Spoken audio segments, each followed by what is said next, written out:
दूतों ने बताया चक्रवर्ती जी से कि हे सरकार, हम जनकपुर से आ रहे हैं और हम चिट्ठी लेकर के आ रहे हैं। पाती मने चिट्ठी, और इस चिट्ठी में, इस पाती में आपके पुत्र श्री रामचंद्र जी और श्री लखनलाल जी का समाचार लिखा हुआ है।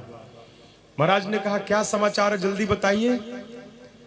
कहा कि हे महाराज, को जानकर एक प्रतिज्ञा की, जो भी भगवान शंकर के धनुष पिनाक पर प्रत्यंचा चढ़ा करके तोड़ेगा, तोड़िए, जो धनुष तोड़ देगा उसी का विवाह होगा। सभी राजाओं ने एकल प्रयास किया पहले तोड़ने के लिए, अकेले अकेले। जब अकेले अकेले नहीं टूटा तो सभी लोग एक साथ मिलकर के प्रयास करना प्रारंभ किए। सामूहिक रूप से भी प्रयास करने पर जब नहीं टूटा, उस समय आपके पुत्र रामचंद्र जी ने गुरुदेव विश्वामित्र जी की आज्ञा लेकर उन समस्त राजाओं के मध्य उस धनुष को तोड़ दिया। और जैसे ही धनुष को तोड़ा, जनक जी की कन्या जानकी जी ने उनके गले में वरमाल और जयमाल पहना दिया। क्या पहनाया? एक बात बताइए, जयमाल में और बरमाल में क्या अंतर है? क्या अंतर है जयमाल में और बरमाल में? भैया नहीं जानते नरेश भैया? जब आप किसी कार्य में विजयी होते हैं, तो आप किसी कार्य में जब विजयी हो गए और उसके बाद जब आपको कोई माला पहनाया जाएगा तो वो जयमाल है, आप विजयी हुए हैं। और जिस समय आप दुल्हा बनते हैं और दुल्हन आपको माला पहनाती है तो वो बरमाल है, वो बर को पहनाया जा रहा है। यहां राम जी को जयमाल पहनाया गया क्योंकि विजयी हुए, धनुष तोड़ दिया, तो जयमाल पहनाया गया। बरमाल विवाह के समय पहनाया जाएगा मंडप में। जयमाल पहनाया है माता जानकी ने, यही दूतों ने बताया जयमाल तहवारा। ये सब समाचार है जो काम सारे राजाओं ने नहीं किया, आपके पुत्र ने किया महाराज। और सबसे बड़ी बात ये हुई महाराज की धनुष टूटने के बाद भगवान परशुराम आए। भगवान परशुराम को देख करके पूरी सभा डर गई, बड़े क्रोध में थे। लेकिन आपके बड़े कुमार ने उनके क्रोध को शांत कर दिया और पता नहीं कौन सा जादू चलाया कि वो भी आपके बड़े कुमार का जय जयकार करते हुए वन में चले गए। महाराज आपके जो बड़े कुमार हैं ना, उनके बारे में अब क्या कहा जाए, वो कैसे हैं, उनका गुण कैसा है, उनकी विशेषता कैसी है, उनके पास सामर्थ्य कितनी है, ये बताना असंभव है सरकार। आप धन्य है महाराज जो आपको ऐसे पुत्र मिले। वो राज्य धन्य है जिस राज्य में वो अवतार लिए। वो धरती धन्य है जिस धरती में उन्होंने अवतार लिया है। वो माता पिता धन्य है जिन्होंने ऐसे पुत्र को जन्म दिया है। महाराज आप धन्य हैं, आप धन्य हैं, आप धन्य हैं। दूतों ने कहा। चक्रवर्ती जी ने जब इतना सुना ना, भाव में विह्वल हो गए चक्रवर्ती जी। और भाव में विह्वल होकर के चक्रवर्ती जी ने तुरंत दूतों को, इधर आइए आप लोग, इधर आइए, इधर आइए, अपने सिंहासन पर बिठा लिया। और सिंहासन पर बिठा करके चक्रवर्ती जी पूछते हैं, आप जो भी कह रहे हैं सही कह रहे हैं क्या? क्या आप सत्य बोल रहे हैं? क्या मेरे ही दोनों पुत्र राम लक्ष्मण ने ऐसा किया? क्या मेरे ही राम ने धनुष को तोड़ा? आप सही सही पहचान रहे हैं उनको? जानते हैं मेरे राम सांवले हैं और मेरे लक्ष्मण गोरे हैं। वो एक मुनि बाबा के साथ गए थे, मुनि बाबा के साथ। तो क्या जो राम धनुष को तोड़े वो सांवले रंग के हैं? मुनि बाबा के साथ भाव में विह्वल है चक्रवर्ती जी। उनको विश्वास नहीं हो रहा है, मेरा छोटा सा नन्हा मुन्ना मेरा राम क्या इतना बड़ा कार्य करेगा? अब दूतों ने जब महाराज के भाव विह्वलता को देखा, लगे रोने। दूत कहे, हे महाराज, पूछन जोग न तनय तुम्हारे। आपके पुत्र पूछने योग्य नहीं है। पुरुष सिंह तिहूं प्रताप के आगे, ससी मलिन रवि नाथ की मिचीन देखी रवि की दीप करली। कहते हैं दूत महाराज, आपके पुत्रों की महिमा के आगे चंद्रमा मलिन हो जाता है और सूर्य शीतल हो जाता है। आपके पुत्रों की ऐसी महिमा है और आप कह रहे हैं कि आपने पहचाना। आपके पुत्रों को पहचानना पड़ेगा महाराज। क्या दीपक लेकर के सूर्य को देखा जा सकता है? सूर्य को देखने के लिए क्या दीपक की आवश्यकता पड़ेगी महाराज? सूर्य तो ऐसे ही दृष्टिगोचर है। सूर्य तो ऐसे ही संसार में प्रकाश फैलाता हुआ संपूर्ण संसार के दृष्टि के समक्ष है। आपके पुत्र सूर्य है महाराज। दूतों ने इतना कहा, चक्रवर्ती जी गदगद हो गए। अपने गले से हार निकाला। हार ये हमारे जैसे हार उनका नहीं था। हमारा तो हार तुलसी मैया का है। चक्रवर्ती जी चक्रवर्ती सम्राट हैं, बहुमूल्य हार पहने हैं, हीरे मोड़ी जवाहरात है। वो हार निकाला और दूतों को देने लगे। दूतों ने हाथ जोड़ लिया है। हाथ जोड़कर दूतों ने लेने से मना कर दिया। हम नहीं ले सकते महाराज। क्या कहा कि हम आपका ये उपहार जो आप दे रहे हैं ये नहीं ले सकते। कहा क्यों नहीं ले सकते? कहा कि जिस क्षण मेरी बिटिया जानकी ने आपके पुत्र राम को जयमाला पहनाया उसी दिन से ये पूरी अयोध्या मेरी बेटी का घर हो गया और बेटी के घर में जल भी नहीं ग्रहण किया जाता है। आप तो उपहार देने की बात कर रहे हैं। ये धर्म है, ये सनातन धर्म है कि बेटी के घर का जल भी पिता और पिता के घर वालों को नहीं पीना चाहिए। ये धर्म है। जनकपुर के दूतों ने कहा कि जिस क्षण से जानकी जी ने राम जी को जयमाला पहनाई है उसी क्षण से अयोध्या जानकी का घर हो गया। अयोध्या की सीमा में हम जल भी ग्रहण नहीं करेंगे। ऐ महाराज ने हृदय से लगा लिया। धन्य है, धर्मावतार हैं आप लोग। पत्रिका लिए और कहा कि तनिक विश्राम करिए, मैं अभी आ रहा हूं।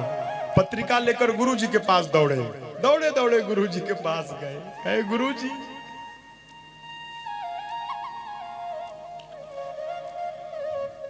आपकी आज्ञा से मैंने राम को भेजा था। गुरु जी आपने मुझे आज्ञा दिया और आपने आज्ञा दिया, मैंने राम को भेज तो दिया, लेकिन कितना सुखद समाचार आया है गुरु जी। राम ने वो किया गुरु जी जो तीनों लोकों में कोई नहीं कर पाया। समस्त ब्रह्मांड के राजा जो नहीं कर पाए, आपकी कृपा से वो आपके राम ने कर दिया गुरु जी। जनकपुर में जाके शिव धनुष को भंग कर दिया राम ने गुरु जी। भगवान परशुराम ने आपके शिष्य का जय जयकार किया है गुरु जी। जनकपुर से पाती आई है, समाचार आया है, जनक जी ने बारात साज के बुलाया है। रो रहे हैं जनक दशरथ जी और ये आंसू आनंद के आंसू हैं, ये आंसू खुशी के। दशरथ जी के आंखों में गुरुदेव ने प्रसन्न होकर के कहा कि कल्याण हो राजन। मैं तो जानता ही था मुनियों के साथ आपके पुत्र संकट में नहीं होंगे।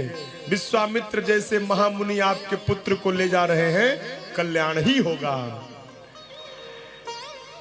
दशरथ जी ने कहा कि क्या आज्ञा है गुरुजी? गुरुदेव ने कहा कि अब आज्ञा पूछ रहे हैं, जल्दी बारात सजाइए और बारात सजा करके चलिए। पुत्र को नहीं लाना है, पुत्र वधुओं को भी लाना है। अब पुत्रों को भी लाया जाएगा और पुत्र वधुओं को भी लाया जाएगा। एक साथ सुंदर बारात सजाइए। दशरथ जी ने कहा कि मुहूर्त बताइए। गुरु जी ने कहा कि अभी विवाह का मुहूर्त नहीं बताएंगे, अभी बारात निकालने का मुहूर्त सुनिए। 2 घड़िया मुहूर्त बताया, केवल बारात निकलने का, विवाह का मुहूर्त नहीं, केवल बारात निकलने का मुहूर्त लेकर के महाराज आए महल में और माताओं को सुनाया समाचार। कौशल्या मैया, कौशल्या मां ने सुना मेरे राम ने ऐसा किया है। तुरंत ब्राह्मण देवताओं को बुला करके हीरे मोती जवाहरात अन्न वस्त्र हाथी घोड़े गौ सब दान करने लगी। और माता कैकेयी ने आज अपना खजाना खोल दिया, मेरा राम विजयी है। माता सुमित्रा प्रसन्न है, पूरा रनिवास आनंद में भरा हुआ है, पूरा रनिवास आनंद में। कहा महारानी कौशल्या ने कि तनिक बताइए पाती में क्या लिखा है। महाराज ने कहा कि देवी मैं बता नहीं पाऊंगा। पता कैसे चलेगा? कहा कि जो पाती में लिखा है मैं वो जब बताऊंगा तो उतना बढ़िया नहीं बता पाऊंगा जितना बढ़िया उन दूतों ने मुझे बताया। ऐसा करता हूं कि उन दूतों को ही बुला देता हूं आपके सामने, आप उनसे ही पूछ लीजिए। चक्रवर्ती जी ने दूतों को बुलाया और उन दूतों ने माता कौशल्या, माता कैकेयी, सुमित्रा जी के चरणों में प्रणाम करके पूरा समाचार एक बार फिर बताया। माताएं पुनः दान दक्षिणा दे रही हैं आनंद में। माताओं के लिए एक और पत्र था, जनक जी ने विशेष रूप से दिया था। मान रामचरितमानस में नहीं, अन्य रामायण में है। क्या? जनक जी ने आग्रह किया था कि हे चक्रवर्ती महाराज दशरथ, राम जी तो पहले ही धनुष यज्ञ देखने आ गए हैं, तो जब विवाह सुनिश्चित होता है तो कुछ ऐसे संस्कार होते हैं जिन संस्कारों को माता दुल्हे को अपने गोद में बिठा करके पूरा कराती है। तो यहां माता तो है नहीं। अब जब आप आ ही रहे हैं तो आप अपनी तीनों रानियों को भी लेकर के आइएगा। मैं आधा भूमि दे दूंगा अपना, आधे भूमि पर आप अयोध्या बसा लीजिएगा, आधे भूमि पर जनकपुर रहेगा। और जब तक विवाह नहीं होता है तब तक माताएं वो सारे संस्कार को जनकपुर में ही संपन्न कराएंगी। उसके बाद राम जी बारात लेकर के आएंगे, तब विवाह संपन्न किया जाएगा। और इस तर्क पूर्ण निवेदन को दशरथ जी ने मान लिया। चलिए ठीक है, कोई बात नहीं। माताओं ने तैयारी की, सुंदर सुंदर पालकी बनाई, सुखयान बनाया।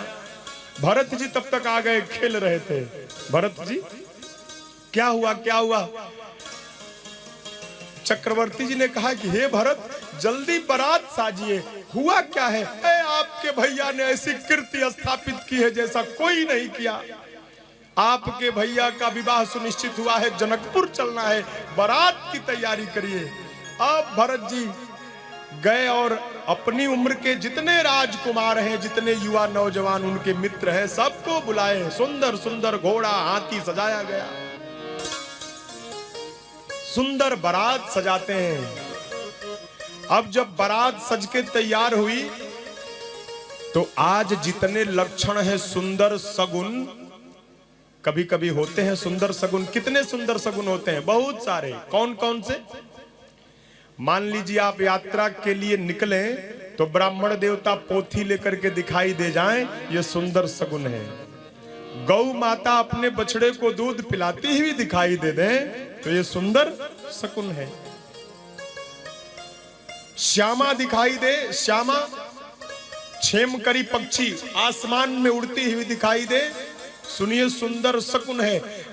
आप जैसी दिव्य माताएं, सौभाग्यवती स्त्रियां घड़ा लेकर के, जल भरा हुआ घड़ा लेकर के रास्ते में दिखाई दे जाएं, समझिए सुंदर सगुन है। इस प्रकार ये सारे सगुन एक साथ प्रस्तुत हो गए जब महाराज दशरथ बारात लेकर प्रस्थान किए। डंका बजा करके चले महाराज दशरथ। डंका बजाया जाता था पहले, बहुत बड़ा एक डंका, एक वाद्य यंत्र होता था, उसको डंका बजाना कहते थे। डंका बजाया, शंख ध्वनि हुई और शंख बजा करके, डंका बजा करके चक्रवर्ती जी चले। दो रथ तो अनेकों सजाए गए थे, लेकिन दो दिव्य रथ सजाए गए हैं। एक रथ पर गुरुदेव भगवान को बिठाया है श्रद्धा पूर्वक चक्रवर्ती जी ने।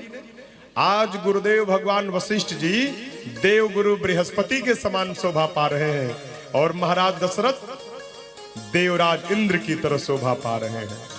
एक रथ पर महाराज दशरथ और एक रथ पर गुरुदेव भगवान शोभायमान हैं और जितने राजकुमार हैं सभी घोड़ों पर, वरिष्ठ लोग हाथियों पर, पालकियों में, सुखयान में, सब सुंदर व्यवस्था बना करके महाराज बारात लेकर चले।